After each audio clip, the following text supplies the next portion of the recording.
I've increased the video playback speed for much of the painting that you see me doing in this demonstration, primarily because painting with an airbrush is a slow process, and if you were watching me paint at normal speed, it would be difficult to see any development in the painted image. I've worked in the mauve-like color, a little bit of orangey yellow, and a green. For my next color, I think a good choice would be this mixture of primary magenta and titanium white. I see it poking through in these areas, and it's a nice opaque color, so it's going to allow me to effectively establish some of these details because it's going to have very strong covering capabilities due to the titanium white. And I'm going to carry that color throughout wherever I think it could be applied.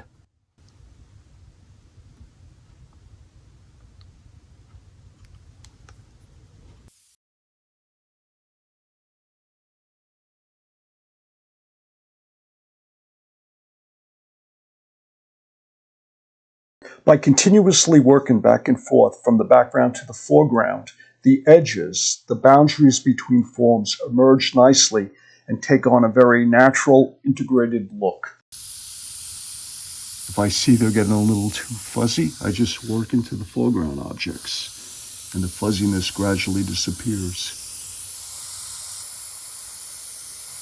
See how I move the airbrush? I move the airbrush in a direction that I see the detail moving on the pedal.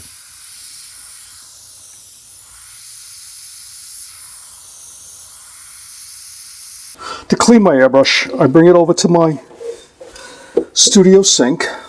So I unplug the color cup. This hose leads directly into the drain pipe, but it's beyond the P-trap. So the P-trap seals off any vapors that might back up into my studio.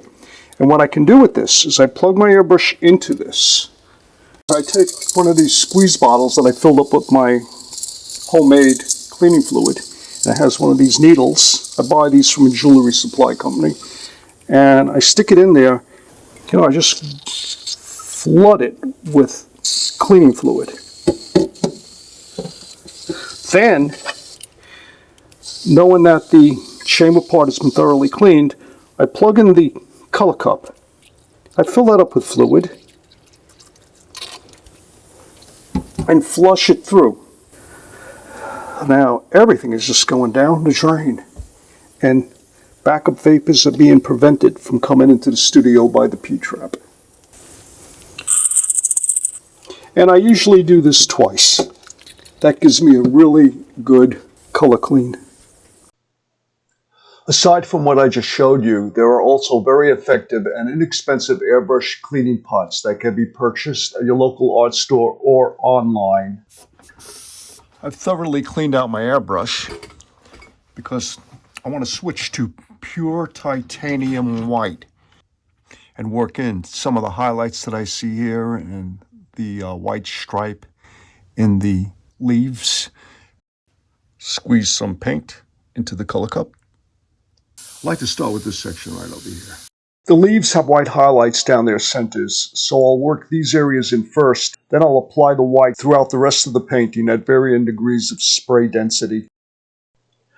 Bringing the airbrush close to the surface results in heavier paint applications and stronger, more visible brushstrokes. When I move it away from the surface, this allows me to fade out the brushstrokes and create subtle hints of colors.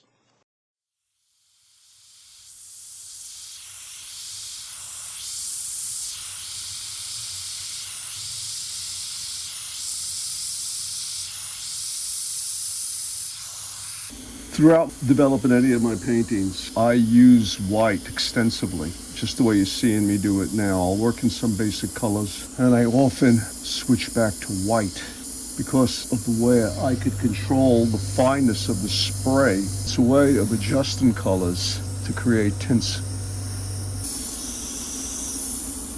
The edge of the petal has a white highlight.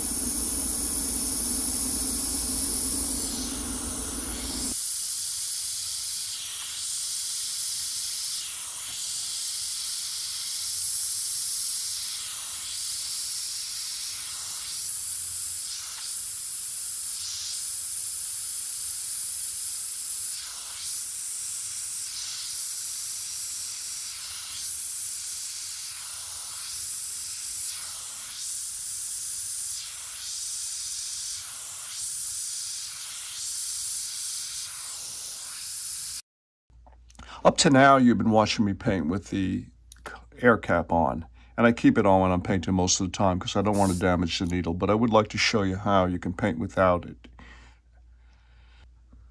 The advantage of taking off the air cap is it allows you to get an even sharper line than you can with the air cap on.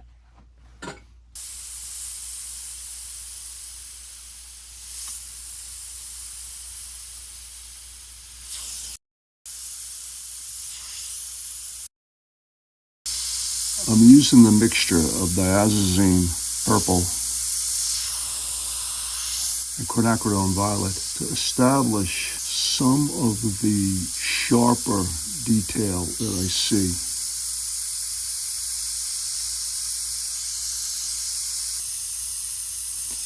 And that's why I took off the color cap, because this is a tiny little piece that I'm working on. And I want to be able to get in really tight with the airbrush to achieve that type of sharp line. But it still has a soft quality to it. That's what I love about the airbrush.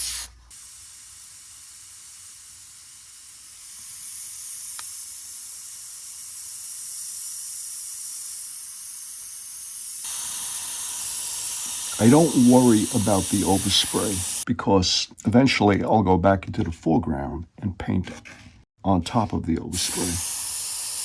So it's a back and forth process. I'm looking at my photo, it's to my left, I'm studying the patterns of light and dark, and I'm paraphrasing what I'm seeing. I'm not trying to copy the detail exactly as it is in the photo, but I'm using it as a guide.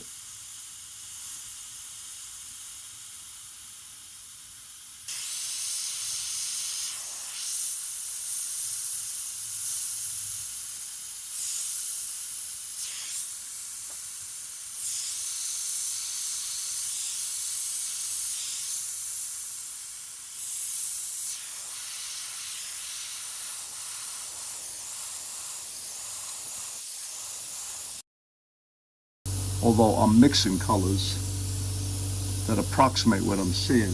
But my concern is more focused on establishing the patterns of light and dark. And there's a dark area up here that I think compositionally is very important.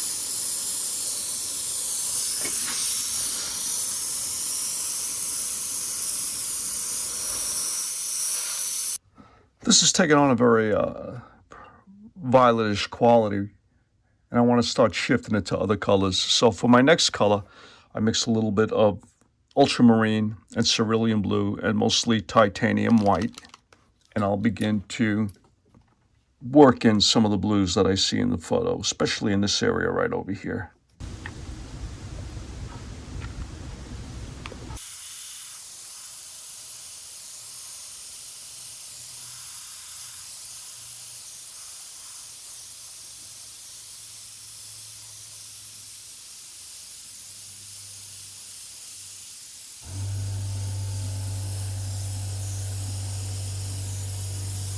That sound that you hear occasionally going on in the background happens to be my compressor.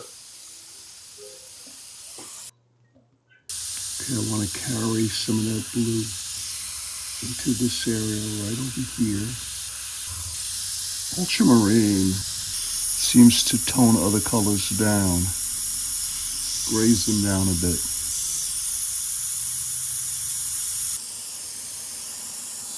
For the background, I keep my hand relatively far away from the surface of the paper. I'm painting on Archer's cold-pressed 300-pound paper. It depends what I'm doing on the primary subject, but most of the time, I'm bringing my hand in relatively close because I want to get a more concentrated mark. As I'm spraying, I'm not only adjusting the proximity of the airbrush to the surface, I'm also pulling back on the trigger to varying degrees to control the amount of paint flow. See, if I pull the trigger back, really pull it back, the paint's going to come gushing out. But if I gently pull it just a little bit, and I can control the line anywhere between a gush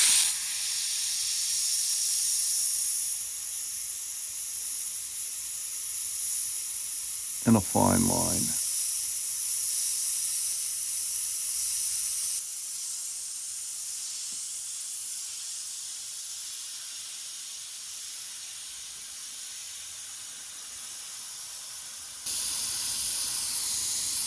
I'm using this mixed blue for the darker areas.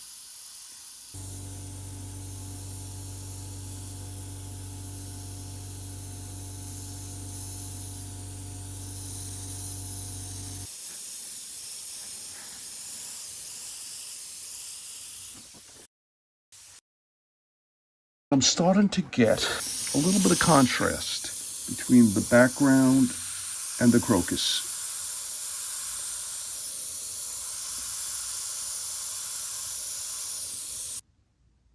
Now I hardly have any paint left in there, but what I think I'm going to do is use a little bit of that residual paint, add a few drops of white, put my finger on the tip of the airbrush, bubble it up, and mix it. Because I do need a little bit of a light blue, and maybe that'll give me what I need. And that's another way I mix my colors. Often I don't clean out the brush and put an entirely new color in. I'll adjust my colors directly in the color cup that's on the airbrush without cleaning out the brush.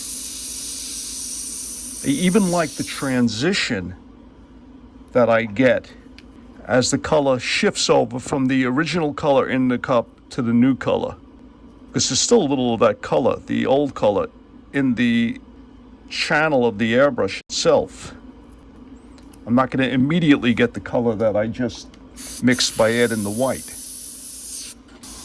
But since this is such a small color cup, it'll happen relatively soon.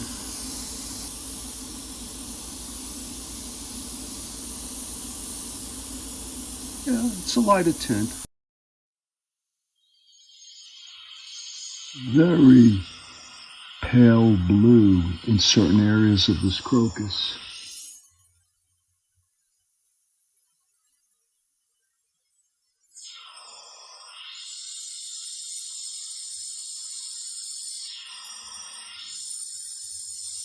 For my next color, I'm going to return to a little bit of this pre-mixed green, which is a combination of cerulean blue and Hansa yellow light and titanium white to tint it down. And why am I doing that? I'm doing that because I'd like to reinforce the detail here, get a little stronger accent of green there, and start to carry the green more strongly into the background.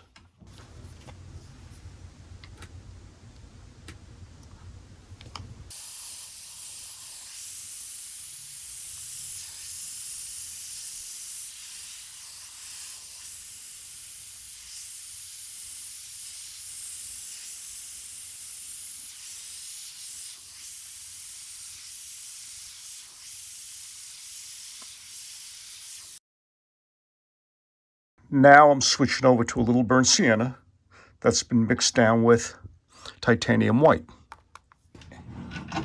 And I'm doing that because I'm seeing lots of brown throughout the background.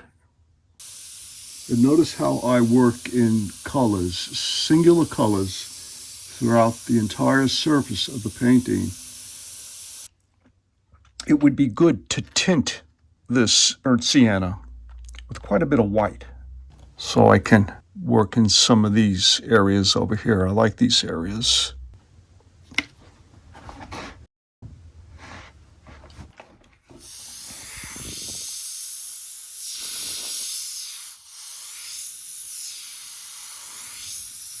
Good. Looks like a much lighter value, and I would like that in areas like over here. Often I work the objects around my primary subject to such a degree that I begin to lose the edges of my primary subject that's when it's time to jump back into the main theme of the painting.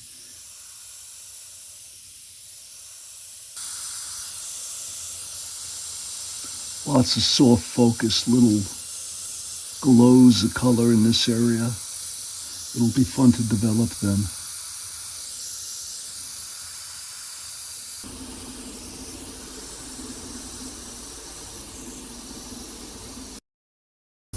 It's also very interesting to watch the way the paint settles in these plastic containers. The paint will settle in layers, and the white is often on the very bottom. Here's what I'm talking about. Here's a jar containing quinacridone gold and titanium white. I use the quinacridone gold quite often as a substitute for burnt sienna. And look how the white has settled to the bottom. Of course, I put a steel ball in here. You hear it? So when I shake it up, that little heavy steel ball facilitates the mixing of the pigment. I'm applying a pre-mixed mauve color to begin to suggest details on the surface of the petals. Are you getting the idea of how gradual and subtle an airbrush painting process can be?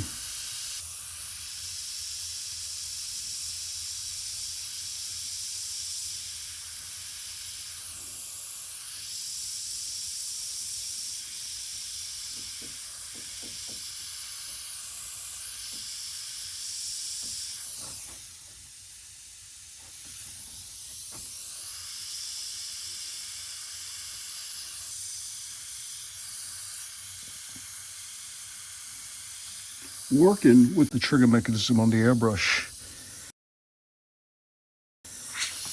the more you paint, the easier it becomes. Eventually it becomes reflexive. I'm attempting to articulate with the airbrush a very faint line, and what that requires me to do is apply minimal pressure to the trigger. You don't want paint gushing out. You want it almost imperceptibly fine. Look at that.